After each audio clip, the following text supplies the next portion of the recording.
Subscribe to our YouTube channel and press the bell icon to get the latest updates.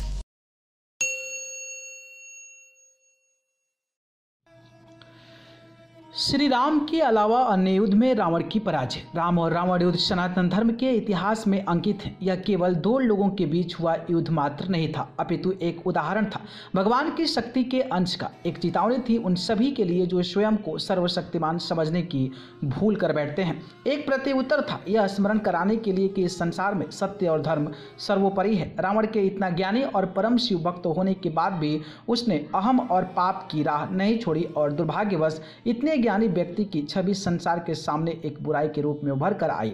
इस बुराई का विनाश करने के लिए भगवान विष्णु ने राम के रूप में जन्म लिया। मित्रों, हम सभी जानते हैं कि रावण जैसे शक्तिशाली व्यक्ति को केवल भगवान राम ही पराजित कर सके। यह सत्य है क्योंकि रावण का विनाश करने वाले भगवान राम ही थे।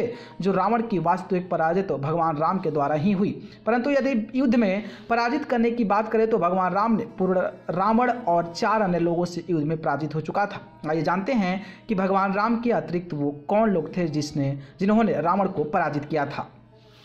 पहला नाम आता है बाली का। बाली देवराज इंद्र का पुत्र और किष्किंधा का राजा था। बाली के विषय में एक बात बहुत प्रसिद्ध थी कि वो जिससे भी युद्ध करता था उसकी आदिशक्ति बाली में समा जाती थी और इसकी वजह से वह उससे युद्ध करता था, वो निर्बल हो जाता था। एक बार जब रावण ने बलि की शक्ति के विषय में सुना तो उसने बाली के साथ युद्ध करने का निश्चय किया। बाली बहुत शक्तिशाली था और बहुत ही तेज गति से चलता था। उसकी गति का अनुमान इस बात से लगाया जा सकता है कि वो प्रतिदिन सुबह सुबह 4 समुद्रों की परिक्रमा कर लेता था और परिक्रमा पूर्ण करने के पश्चात सूर्य को जल अर्पित करता था। एक बार बाली की पूजा करते समय रावण बाली से युद्ध करने पहुंचा और पूजा करते समय ही बाली को बार बार युद्ध के लिए ललकारा, जिस कारण उसकी पूजा में बाधा आ रही थी। तब बाली ने रावण को उठकर 4 समुद्र की परिक्रमा की और उसे अपने बाजू में दबाकर ही सूर्य को जल अर्पित किया। रावण ने बाली को पकड़ से निकलने का बहुत ही प्रयास किया परंतु असफल रहा।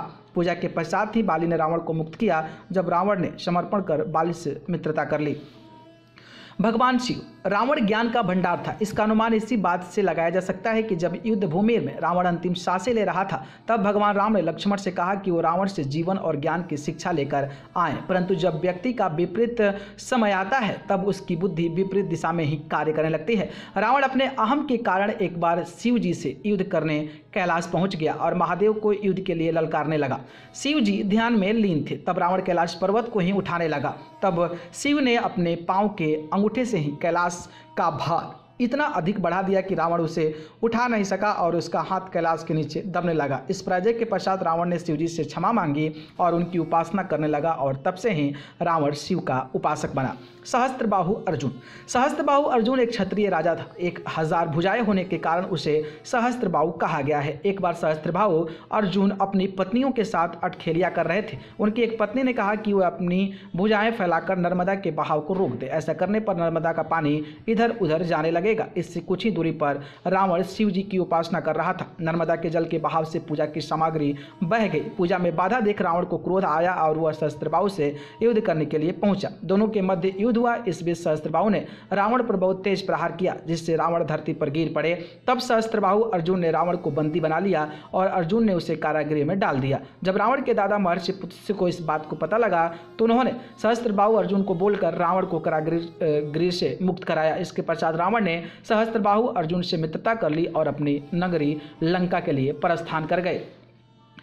बलि पातक लोक के राजा थे। ये मित्र यही बलि थे जिसने स्वयं भगवान विष्णु के वामन अवतार में आकर तीनों लोक को ले लिए थे। एक बार रावण राजा बलि से युद्ध करने पाताल लोक पहुंचे और उन्होंने युद्ध के लिए ललकारा। तब बलि के महल में खेल रहे कुछ बच्चों ने रावण को बंदी बनाकर अस्पताल में घोड़ों के साथ बांध दिया और रावण को वहां से भागने के लिए अथक प्रयास करने पड़े। न्यूज़ रूम से अमेजिंग वर्ल्ड की रिपोर्ट।